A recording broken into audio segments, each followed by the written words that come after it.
Hello everyone and welcome to my channel Body Mind Healing.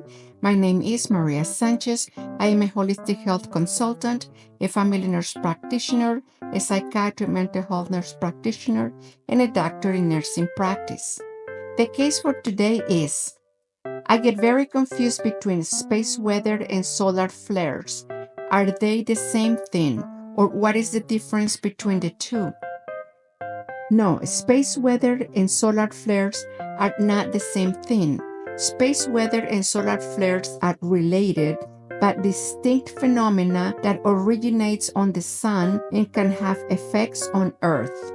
To understand this information, it is important to review some terms first. The sun, that giant star that gives us light and heat, is much more than a ball of fire.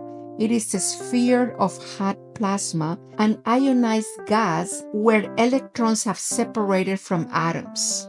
This plasma, being in constant motion, generates a magnetic field that extends throughout the solar atmosphere, creating what we know as solar wind. The sun's magnetic field plays a fundamental role in solar activity, such as solar flares and coronal mass ejections. It also protects us from energetic particles arriving from outer space, such as cosmic rays.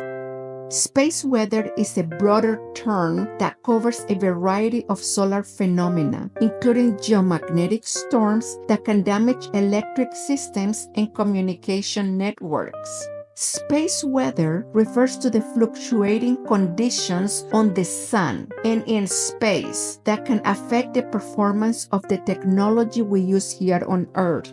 This weather is driven by the sun through the solar wind and solar storms.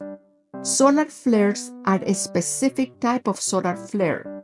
They are sudden bursts of energy on the sun's surface that release large amounts of electromagnetic radiation from radio waves to X-rays and gamma rays.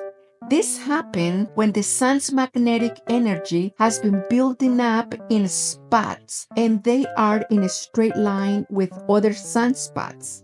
The particles from solar flares are millions of degrees hot and can travel at the speed of light, reaching Earth in about 8 minutes. They can cause disruption to radio communications and affect satellites.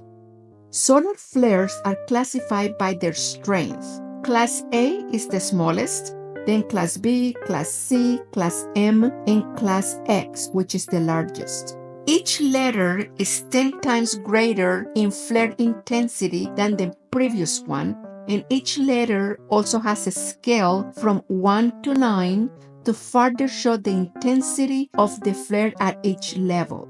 Class A flares are the weakest and do not travel through space.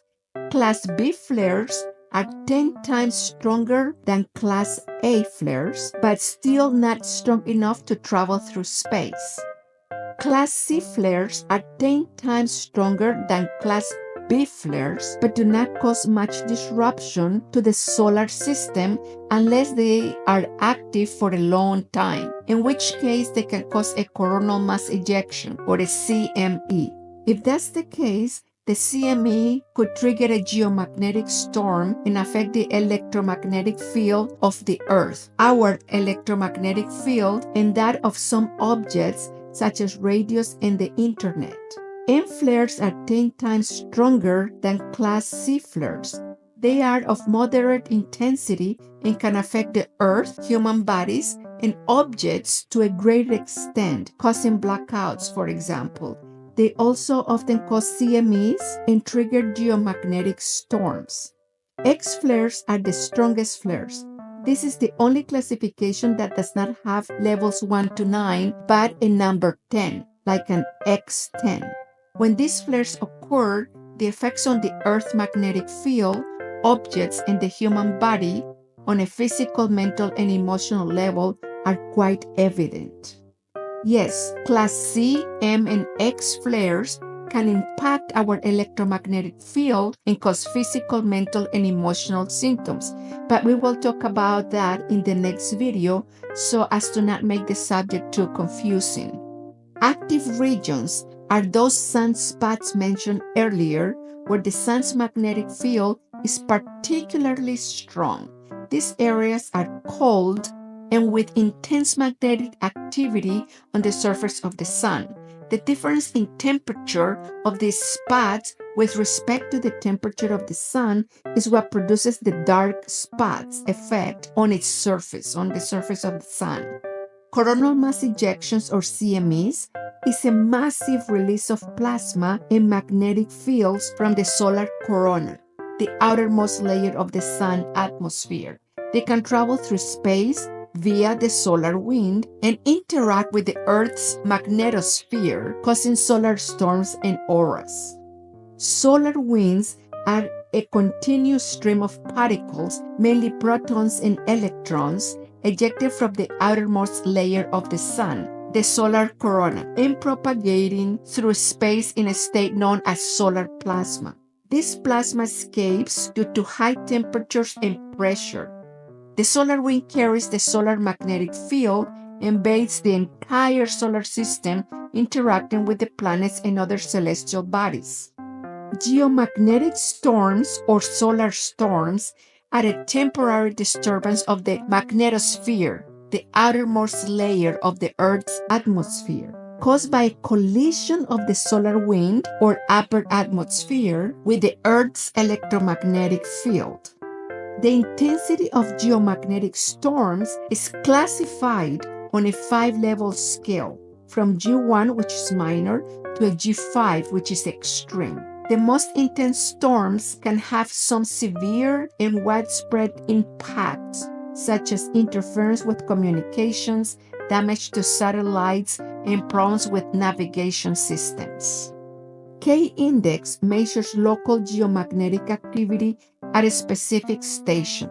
The Kp index is a global index that averages the K values of several stations.